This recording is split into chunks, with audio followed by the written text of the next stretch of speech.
Good morning children. So this session we are going to discuss about de Broglie relation, quantum numbers, rules for filling of orbitals, electronic configuration of elements. Okay. De Broglie proposed that light exhibits both wave-like and particle-like properties. Matter exhibits both wave-like and particle-like properties. On the basis of his observations, he derived, that is, de Broglie derived a relationship between wavelength and momentum of matter. This relationship is known as the de Broglie relationship. Okay. Considering the particle nature of electron, Einstein equation is given by E is equal to mc square. Okay, E is equal to mc square is the Einstein's equation considering the particle nature of electron. So this is the first equation. E is energy, m is mass, okay, and c is the velocity of light or speed of light, right? Considering the wave nature of electron, Planck's equation is given by E is equal to hv.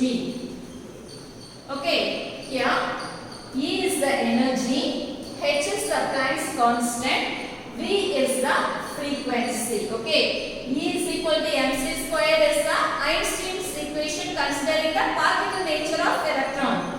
E is equal to hv is the Planck's equation considering the wave nature of electron. So this is the equation 2. From equation 1 and 2 we get mc square is equal to hv. From equation 1 and 2 we get mc square is equal to hv. So this is the third equation, right? Here frequency v can be expressed in terms of wavelength lambda. Okay, so v is equal to c by lambda. Okay, frequency v can be expressed in terms of wavelength lambda. Hence v is equal to c by lambda. Here the c can be replaced by the velocity of object v. Okay, hence equation 3 can be written as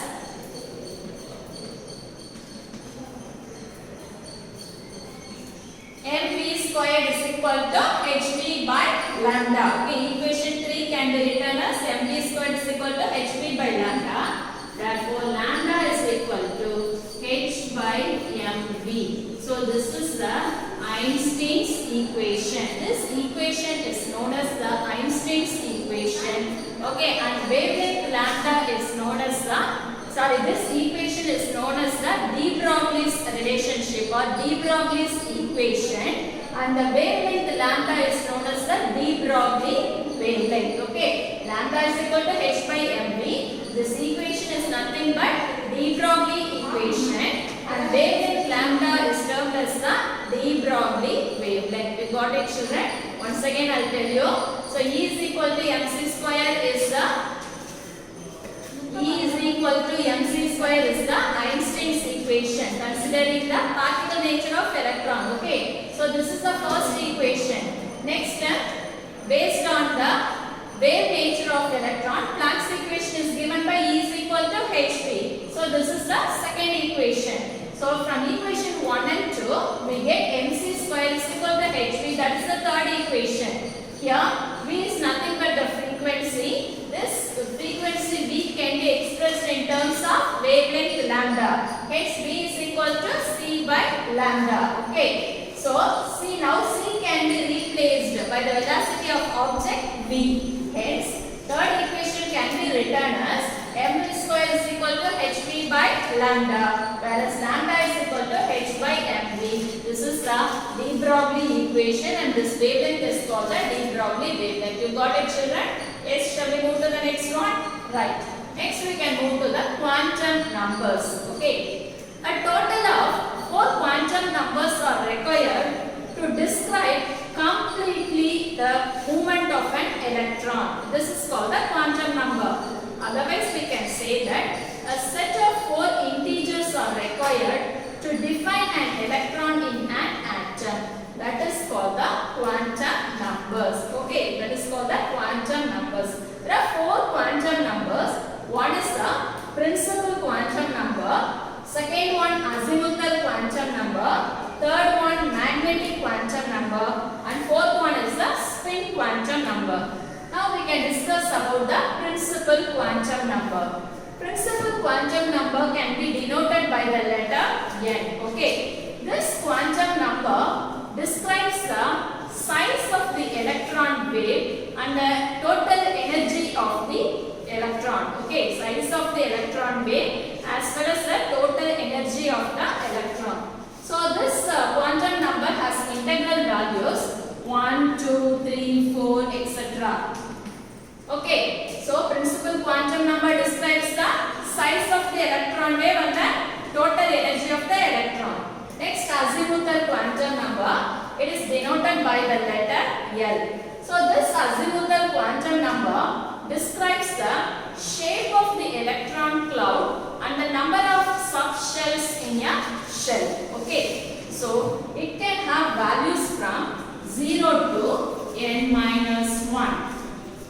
Azimuthal quantum number is denoted by the letter L. This azimuthal quantum number describes the shape of the electron cloud and the number of subshells in a shell. Okay, it can have the values 0 to n minus 1. Next one, magnetic quantum number. It is denoted by the letter M.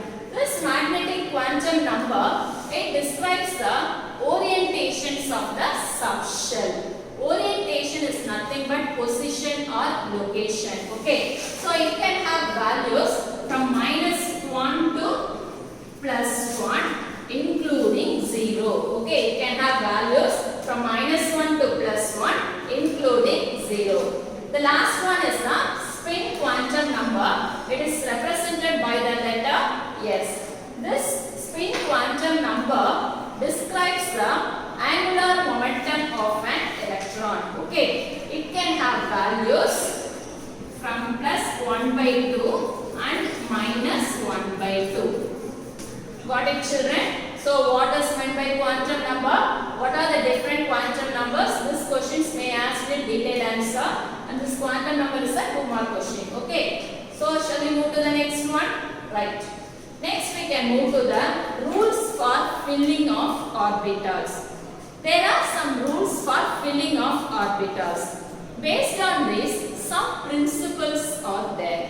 What are they? First one, AFBA principle. Second one, Pauli's exclusion principle.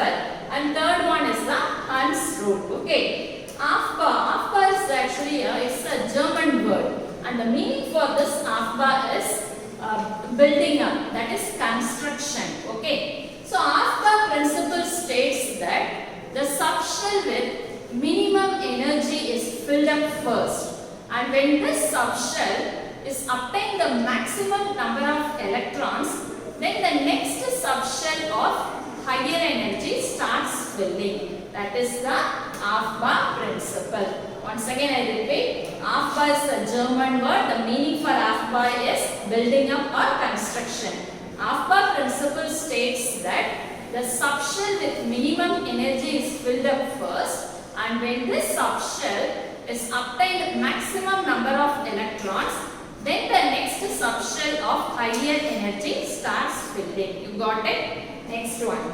Pauli's exclusion principle. Pauli's exclusion principle states that no two electrons can have the same value of all 4 quantum numbers. Okay, Pauli exclusion principle states that no 2 electron can have the value of all 4 quantum numbers. Okay, an orbital can accommodate maximum 2 electrons with opposite spin. Okay, this is also nothing but the Pauli's exclusion principle. Got it? Next one, Hund's rule. Hund's rule states that when electrons are obtained, okay, according to Hund's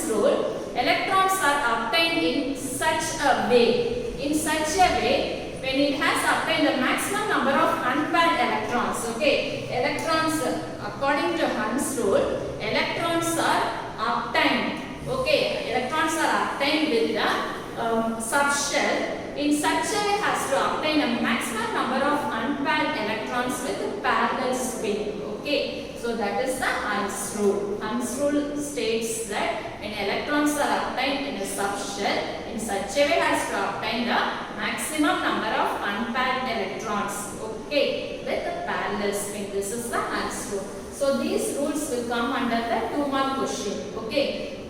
First one, Ahbab principle. Second, Paris exclusion principle. Third one, Hund's rule. Okay. So next one, we can move to the spin multiplicity. Spin multiplicity is actually based on the number of unpaired electrons. Okay. It is given by 2s plus 1. Here s is nothing but the total spin. Spin multiplicity is based on the number of unpaired electrons. It is given by 2s plus 1, where s is nothing but the total spin, right? Next we can move to electronic configuration of elements. Okay, so we should know the atomic number. By knowing the atomic number, we can easily determine the electronic configuration of all the elements. Okay, now look at the chart. Okay, here we can easily find out by knowing the atomic number, we can know the arrangement of electrons in an atom, in an element. Okay, so look at the first one. This is the hydrogen element. What is the atomic number of hydrogen? Atomic number of hydrogen is 1. Okay, so this is the hydrogen element. Okay, see the first shell, it accommodates only 1 electron. Why? Because its atomic number is 1. Next one, this is boron. Okay, boron element. This boron, its atomic number of boron is 5. So, the first shell, it accommodates 2 electrons, and in the second shell, it accommodates 3 electrons. So, 2, 3. Okay. Next one, carbon. Atomic number of carbon is 6. Okay. So, in the first shell, 2 electrons accommodated, and in the outermost shell 4 electrons. Okay, so 2, 4. Next one, nitrogen. Its atomic number is 7. So in the first shell 2 electrons accommodated, and in the outermost shell the remaining 1, 2, 3, 4, 5 electrons. Okay, so 2, 5. First orbit, first shell is nothing but K shell. Second shell, L shell. Like that it will come M shell, N shell, like that. Okay, in the previous class already we learned all these things. Next one, oxygen. Oxygen atomic number is 8, right? So, in the first shell, 2 electrons are accommodated, and in the outermost orbit, the remaining 6 electrons. Next one, sodium. Its atomic number is 11. Okay, so in the first shell, 2 electrons, in the second shell 8 electrons, and the outermost shell 1 electron. So 2, 8, 1. Like that we have to arrange the electrons. Okay. So next one, helium. Its atomic number is 2. So in the first shell already 2 electrons accommodated, right? Next, magnesium. Its atomic number is 12. Okay. So in the first shell, K shell, how many electrons are there? 2 electrons. And in the second shell, the remaining 2, 4, 6, 8 electrons. The outermost shell, 2 electrons. So how you have to mention the electronic configuration? The first orbit, how many electrons? 2. Second shell, how many electrons? 8. And in the outermost shell, 2 electrons. Like that you have to write. Got it? Next one, sulfur. It's like that you have to write. So you have to find out the atomic number. Okay, and you have to split. So first one, the first shell 2 electrons, so 2. The second shell 8 electrons. Outermost shell 6 electrons. Okay, so like that. For chlorine element, lithium element, argon element, first you should know the atomic number. Okay, then only you can easily determine the electronic configuration of elements. So this diagram will come under 2-mark question, children. You have to work out this diagram. Okay. So that's it. The remaining you will receive the class of questions you will receive. So try to complete the class of children, and also you have to draw the diagram also. Okay. What you have to know first, you have to know the atomic number. By knowing the atomic number, then we can easily determine the electronic configuration of that element. The first shell means it mentions the K shell. Second shell means L shell. Third shell means M shell. The last shell means N shell. Like that it will come. Okay. You have to split like this and write. In the first shell how many electrons accommodated. Second shell how many electrons. Like that you have to mention it. Got it, children? That's it. The remaining you can see in the next session. Thank you, children.